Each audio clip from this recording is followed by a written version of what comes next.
Chapter 10. Jimmy to the Rescue. Back at camp, shortly after Brooke paddled off by himself, Jimmy and Alf decided that they had had enough swimming for one day. "Race you to the shore," Jimmy yelled, flailing the water in a fast crawl. Alf was slightly ahead of him, but Jimmy soon passed him and was the first to throw himself on the beach, crowing breathlessly. "Beat you!" "By a mere inch," Alf said, flopping down beside him. "Where's Brooke?" Jimmy shrugged. "Probably back in the hut helping Pat prepare a feast for our lunch. That guy's always hungry." "So am I," Alf said. "It's your Michigan air. But I don't think Brooke is with Pat. I saw him drag out one of the canoes into the water just before our race. I was too busy trying to keep up with you to see what he did after that." "What difference does it make?" Jimmy demanded.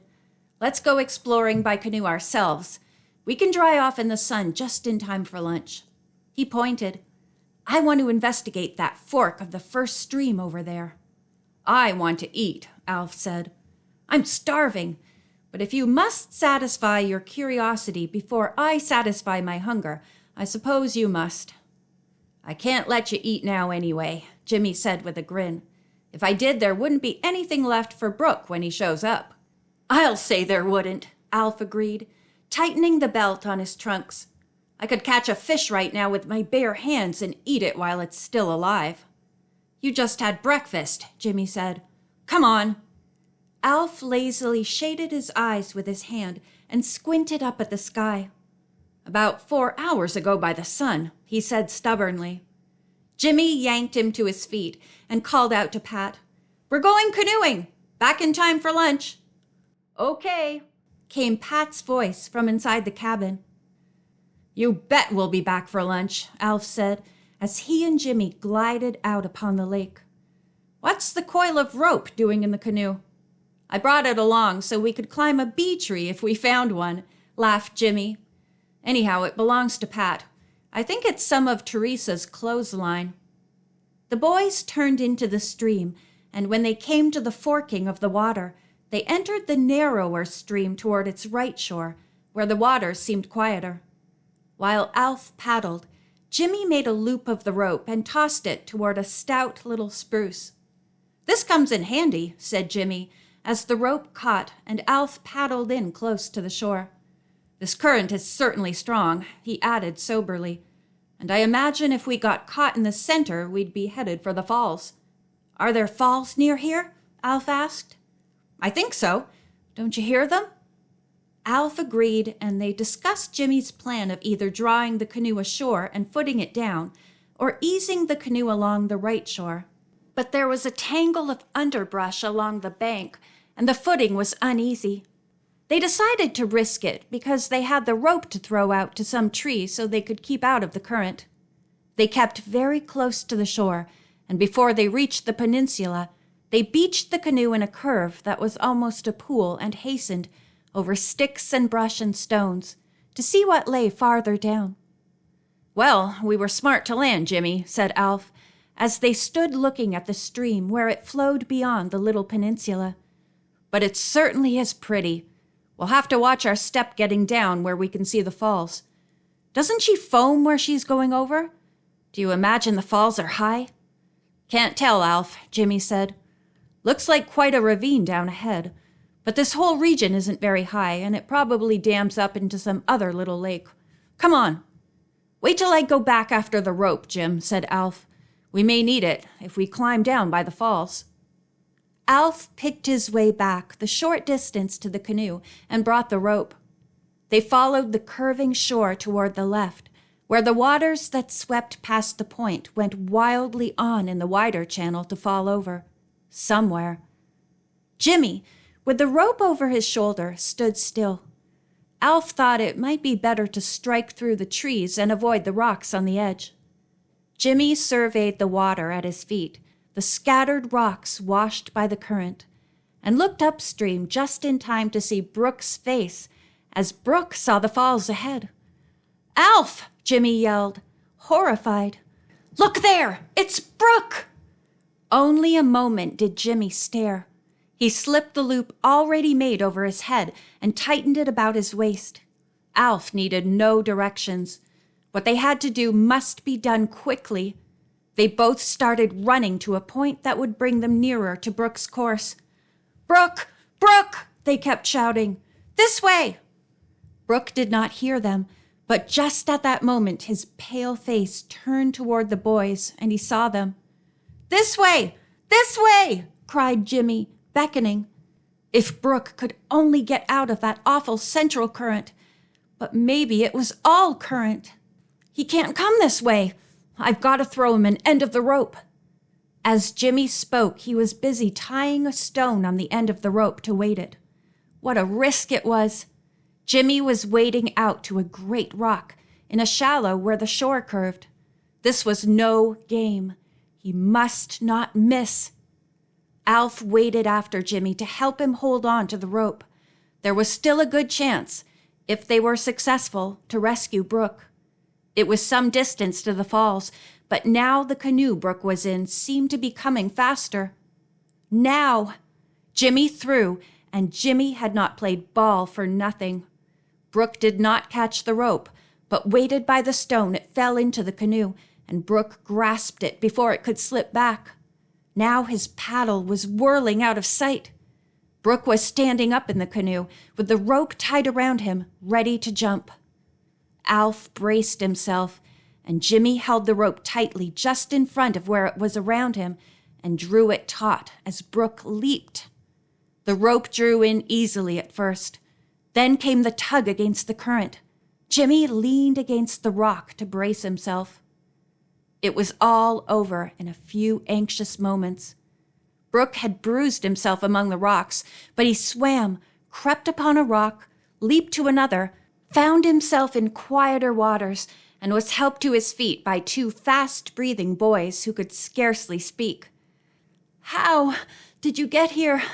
gasped Brooke as they helped him ashore.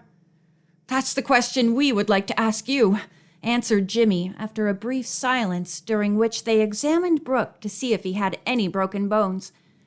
"I'll tell you all about it," Brooke said shamefacedly. I'm awfully sorry, Jimmy. I hope the canoe will come through all right, but I don't see how it can. I'll make it good, Jimmy, I promise you." "We'll see about that later," returned Jimmy. "The point is, are you all right?" "I guess so," Brooke said sheepishly. "Got some bruised shins, I think. It didn't do me any good." "I'll say not." Jimmy grinned a little and took Brooke's arms, working them up and down, one after another. "Swallow any water?" "Lots." Brooke was glad of that grin, and he sheepishly grinned back. "My arms are all right, only sore. I'll be black and blue from that rock I hit first. But I guess I deserve it." "Sure you do," Jimmy said with a chuckle. "And to think I thought you were at the hut with Pat. Gosh, are we ever lucky! I guess none of us listened too carefully when Pat told us to be sure not to go off by ourselves." "We're guilty of the same thing you are, Brooke," he admitted. "Well, this has been a lesson we'll never forget, and I would say we've gotten off pretty cheaply if it just cost us the canoe. Let's get back to Pat right away and tell him we're all right." Alf and Jimmy helped Brooke, who was white and wretched after his narrow escape, and when they got to their canoe, they made rapidly for camp. "Go limp, Brooke," said Jimmy, "and tell us all about it." Brooke grinned and said he was limp all right, and briefly told how he had tried to explore the little rapids that looked so easy, completely forgetting that there were falls in the vicinity. He also related the incident of the coat and pulled out a wet wad from his pocket. "I was going to dry this," he said, "and see if I couldn't read a little of it. Maybe I might as well throw it away." "Maybe we can dry it yet," suggested Alf, interested. "Perhaps it's a map to a treasure." "Perhaps it isn't," laughed Jimmy, but he caught Brooke's hand as he was about to toss the letter overboard. "Wait, it's still pretty flat in the envelope. We'll dry it out and see. How long were you there when you found this?" "Oh, about 10 minutes or so." "Well, that 10 minutes saved your life, kid." Jimmy grinned. Alf and I must have left right after you did and passed you. I wonder if you would have made it over the falls if we hadn't come along. I'd like to go down later and see what it looks like over the brink." "So would I, Jimmy," Brooke said. Jimmy snorted. "You're going to lie around this afternoon, Brooke, after we fix you up." Back at camp, they found that Pat was just beginning to get worried. He had kept their lunch warm for them and looked rather cross as they beached the canoe. Then he caught a glimpse of Brooke's white face. "Well, out with it," Pat said, frowning. "What happened to you, lad? You look like a drowned rat." "I'm worse than that," Brooke said ruefully. "I'm battered and bruised, too." As they all explained what had happened, interrupting each other constantly, Pat carefully examined Brooke to make sure he was not badly hurt. "Just a strained ligament," he said, smiling reassuringly. "We'll have that shoulder strapped up in no time." He went into the hut for the first aid kit, and soon Brooke was eating as hungrily as the other boys. But after lunch, he didn't argue when Pat said, "Now, lad, you're to take it easy the rest of the day." The next morning, Brooke reported that outside of a few bruises, he felt fine. Then they all went back to see the falls. "They're pretty," Brooke said musingly, "and rocky, but not very high after all." A deep pool lay below, and there was the canoe, bobbing around aimlessly near the edge of the pool. It had a big gash in its side, but was not beyond repair, Jimmy reported. He towed it up on the shore with the aid of the trusty rope and a hook they made with some wire. "Maybe I could have swum out," Brooke ventured, "but I'm certainly glad I didn't have to try it. And most of all, Pat, I'm glad you didn't make much of my disobedience of your order. Believe me, it won't happen again." "I know," said Pat. "Forget it. It merely was a bit more excitement on a very pleasant trip." After their return from the falls, Brooke remembered the dilapidated letter and got it out. Everyone gathered round him, and they all tried to read it. It was badly torn. Obviously a good part of it was missing, and what little was left was hardly discernible. They managed to make out the words buried and shed. Suddenly, Jimmy's face lighted up.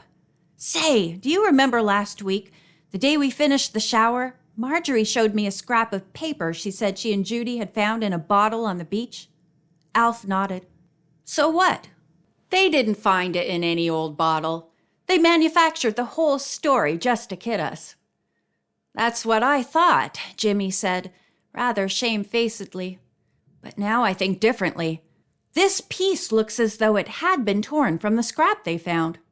"Holy cow!" Brooke stared at him. "And the girls couldn't have followed us and planted this part of it in the pocket of that old coat." "Of course not," Jimmy said, grinning. "Although if either of them could drive a car, I wouldn't have put it past them. Besides, you said the footprints you saw leading to and from the coat were made by a man's shoes." Jimmy stopped suddenly. "Footprints," he repeated. "Say, Brooke, can we get to the place where you found the coat by walking?" "Sure," Brooke said. "It would take twice as long as it would in a canoe, but," he added ruefully, "it would be twice as safe." "Then let's go," Jimmy yelled. "I want to have a look at the footprints you found in the clearing." He turned to Pat. "Okay if we go?" Pat nodded. "As long as you all stick together this time." As they hurried through the brush with Brooke in the lead, Jimmy explained. "A few days before you came, Alf," he said, "we had a lot of excitement. I told you how Penny fell down into the old well, but I didn't tell you that somebody came snooping around the place that night." Alf stared at him. "You certainly didn't. What's the idea of keeping secrets from one?"